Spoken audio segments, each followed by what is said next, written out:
In this tutorial, we are going to look at the various effects that you can put on your text to make it more effective on your cover. So to start out with, we're just going to click Insert, Text Box, and you could choose from one of the standard ones, but I would just pick Draw Text Box, put it where you want it, and now type in title. This is the title. Okay, so let's do a couple of things. Now, I'm not too worried about doing the wrap text behind text because we're not going to be layering this file. This is simply to give you an idea of how text can look and how you can modify it. One thing I am going to do is I'm going to right click and click on Format Shape because I want my shape panel to come up, and I'm going to change this. I don't want to fill, I don't want a line, I really just want the text. So let's format our text. I want to make it large enough for you to see the changes that I'm going to make. And let's choose a little different font. How about that? That's a good font.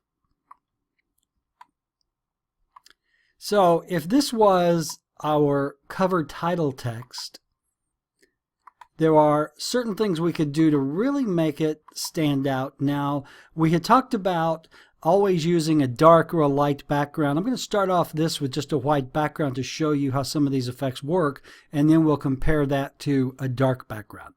So I'm going to begin by going to my text options, and again I've got the solid fill. In this case is the fill that is in the text in the font itself. You'll remember we were just over here on shape and we turned the fill off. Well, that was the square shape of the text box. We're going to be looking at the text itself. So again, click on text options, and you can see right now it is a solid fill and the fill is black. If I wanted to change that color, very easy to do. I just choose the color that I want and it will change it on the fly for me.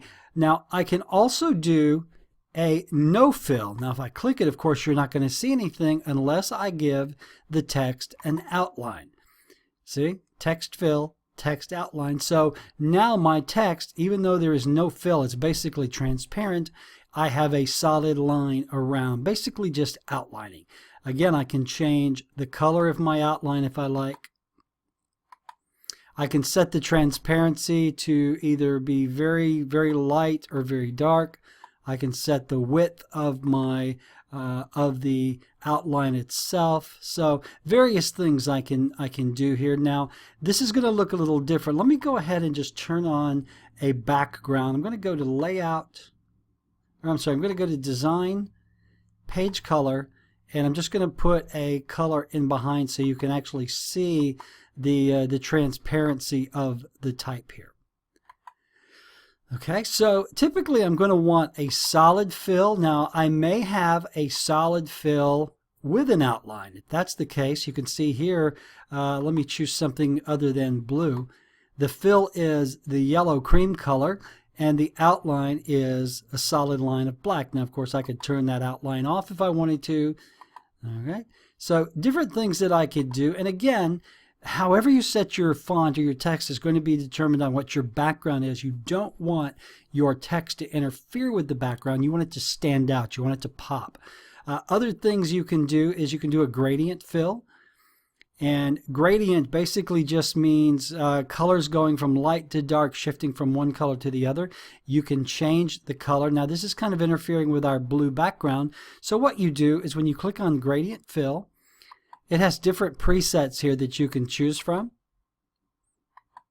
And again, you can experiment with those. I'm already using a blue background, so let me change this color.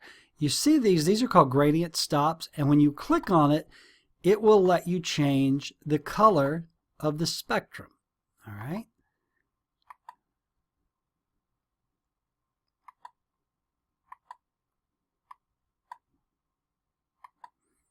And let me choose a color.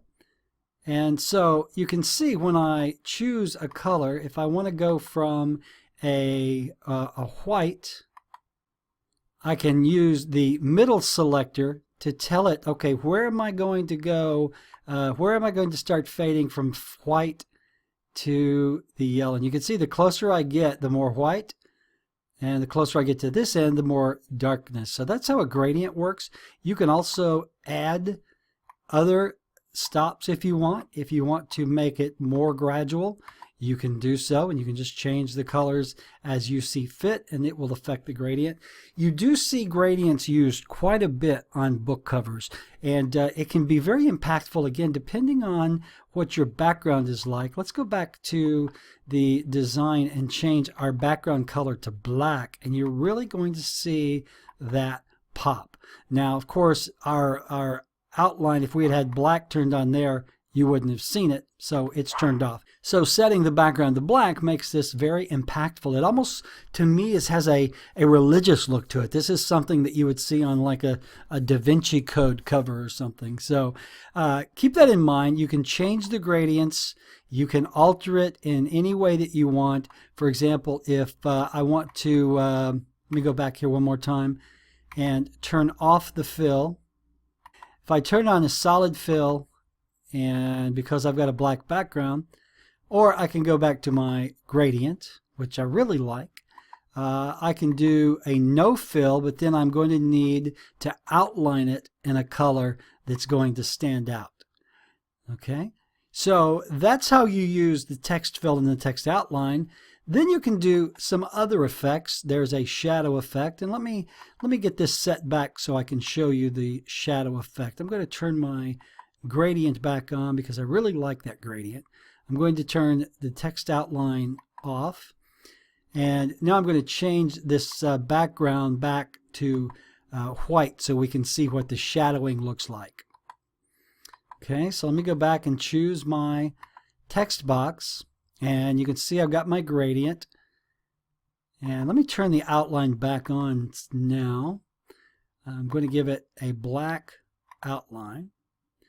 Okay, so now I want to demonstrate some other effects. If you click on the middle here, the text effects, you can do a shadow, you can do reflection, you can do a glow, soft edges, 3D format, and rotation.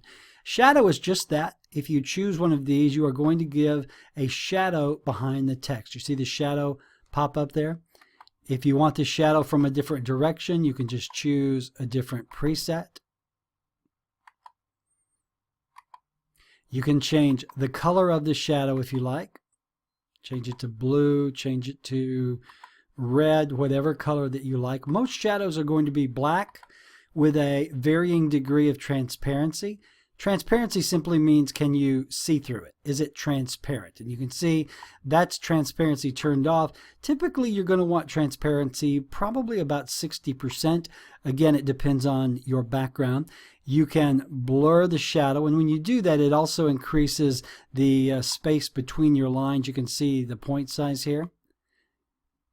You can also change the angle of the shadow from a 45 to 140, whatever angle you want. The default is going to be 45. You can also change the distance from the text.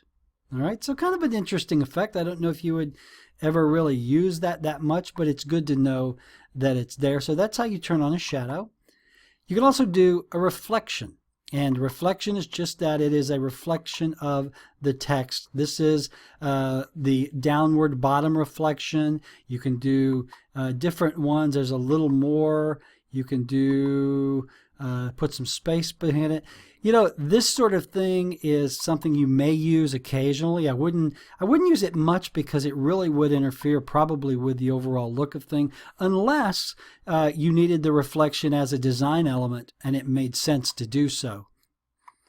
You can also give your text an outer glow. Let's turn that shadow off so you can see the outer glow. And let's say I want to just give it a red outer glow. This is a good tool to use. Let's say you had a red or a deep red background and you really wanted your text to kind of stand out.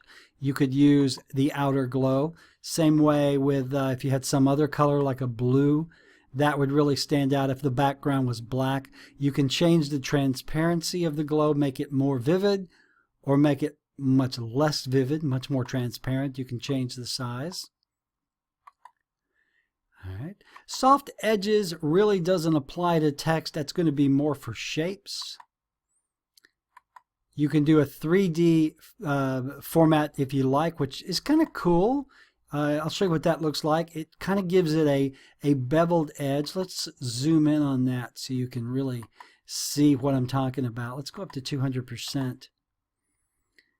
All right, you can see that's kind of a really neat look. Now we've got it outlined in black. We're using a white to orange gradient, and we're using a 3D bevel. You can make the bevel bigger or smaller, however you like. Okay, let's go back and choose the bevel. Okay, you can do a bottom bevel, which you really can't tell the difference other than where the highlight is on the bevel. But let's go back and make ours a top bevel. You can change the depth of color. You can change the contour.